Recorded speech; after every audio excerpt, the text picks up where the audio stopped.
things are changing in D.C. Join us now from Washington, D.C., Congressman Michael McCaul. Hey, sir, good morning and welcome to The Voice. Hey, good morning, Ed. Thanks for having me. It's a delight to have you. You guys in the House started all this. You lit the fuse on this bill. I'm convinced, and I want you don't have to comment on it, but the perception is that you and the other conservatives in the House forced the Speaker to finally take a stand, and that is what has led to this showdown in the Senate. Well, congratulations. Well, thanks for saying that, and we have, and I think as you've mentioned before, in the House we represent the people every 2 years, and we voted over 40 times to defund, repeal Obamacare. This is one more vote, but the difference is that literally they're awake in the Senate. Somebody's awake in the Senate, and that's good to see that they're paying attention, because they've been kind of tone deaf for the last 6 years. Yeah, they're not only just paying attention to you and the news media, they're paying attention to their constituents, which is unheard of. Yeah, I mean, the Senate is just traditionally more out of touch, and we're kind of on the pulse of the people.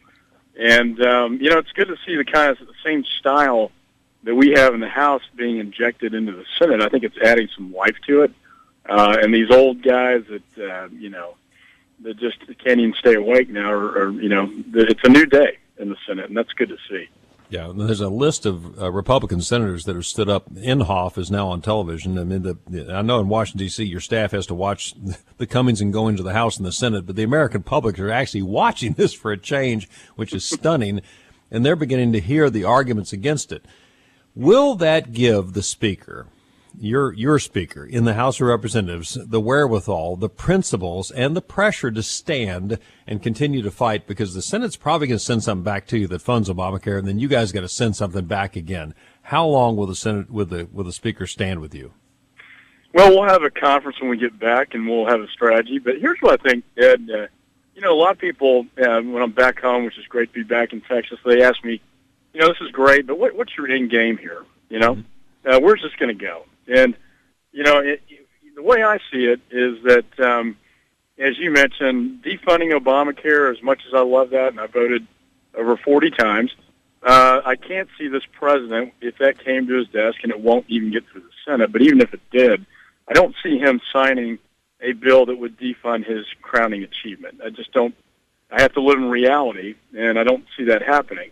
On the other hand, the employer mandate, the business mandate for Obamacare was delayed. The implementation was delayed by 1 year. And I think that one of our best strategies should be to send this thing back to the Senate, delaying implementation of Obamacare by 1 year. Why is that a good outcome? Well, if you defund or shut the government down, these entitlement programs, believe it or not, will still go forward. If we delay implementation, it shuts it down. It will shut down the implementation of Obamacare. It stops it in its tracks. So I think if we can achieve that, that would be an enormous victory. And I don't think it's out of reach for us because, look, he's already done it for businesses. So why shouldn't he delay it for the average American?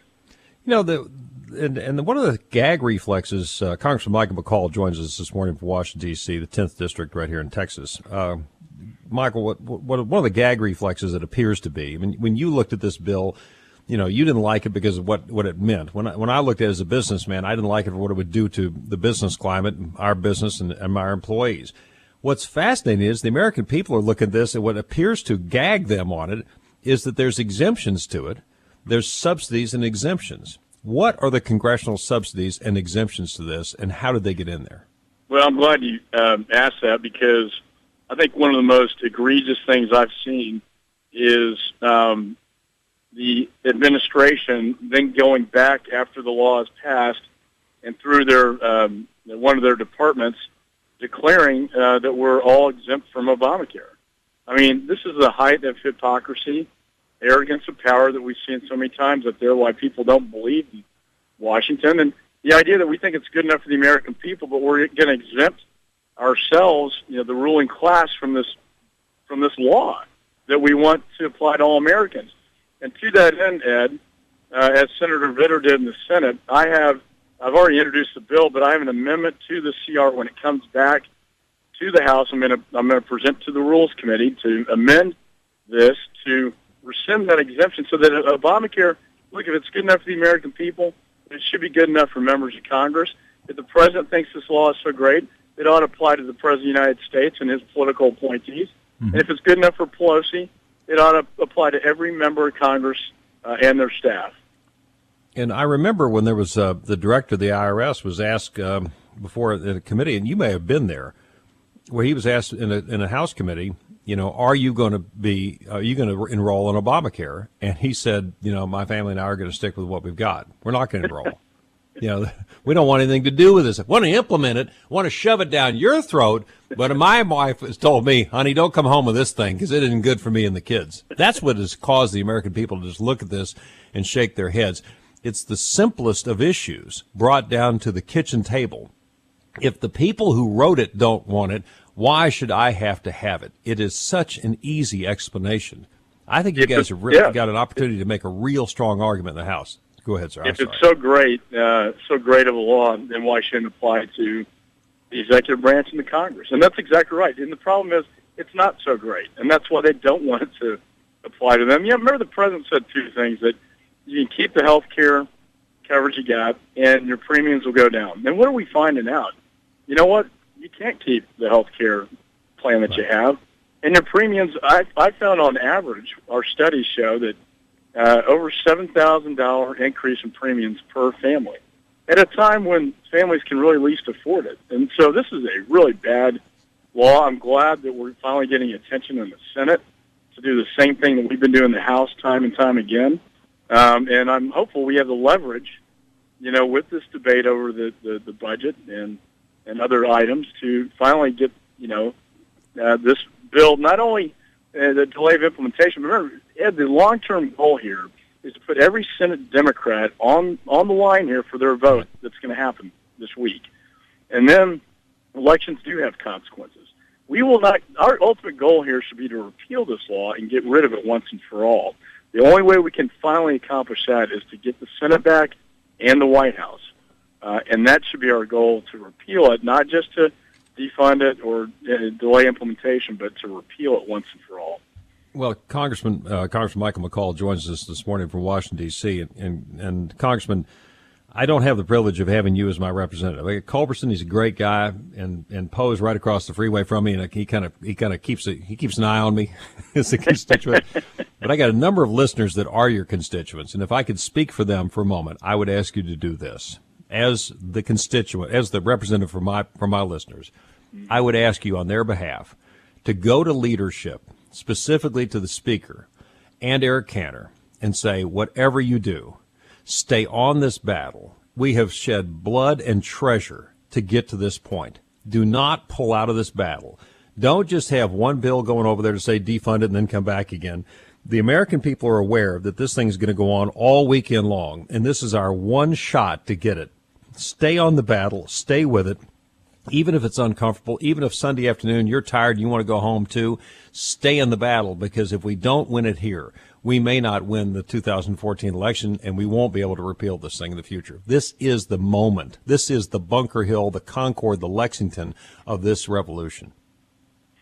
Oh, you have my word on that, and I like a good fight, and this is a righteous fight to have, and I'm looking forward to it.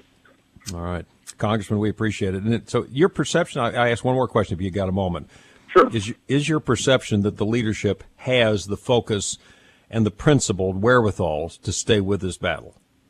I think that leadership, our current leadership follows the will of the conference. And I can tell you, I can't predict leadership all the time, but I can tell you the will of the conference is very strong right now in the House. Mm-hmm. That we need to continue this fight, that we are on the precipice of a victory here, and that we maybe for the first time can get something out of the Senate and possibly signed into law that will rein in this very harmful law that Pelosi crammed down our throats, several years ago and got passed. And so I think the moment is now, as you point out, and the opportunity is now. And I think the will of our conference is there. And our leadership will go along with the soldiers. They're the leaders, but the soldiers, the troops on the ground in the House, want this done, and I'm one of those. Well, I know you are, and I appreciate your stand on this, but when you get a chance to just rub shoulders with your fellow congressmen and then specifically leadership, please impress upon them, not just from your perspective, but for ours, because you're our conduit, if you will. I will do that. I will definitely do that. There you go, sir. Congressman Michael McCaul, thank you for joining us this morning on The Voice of Texas. Good to have you with us, sir.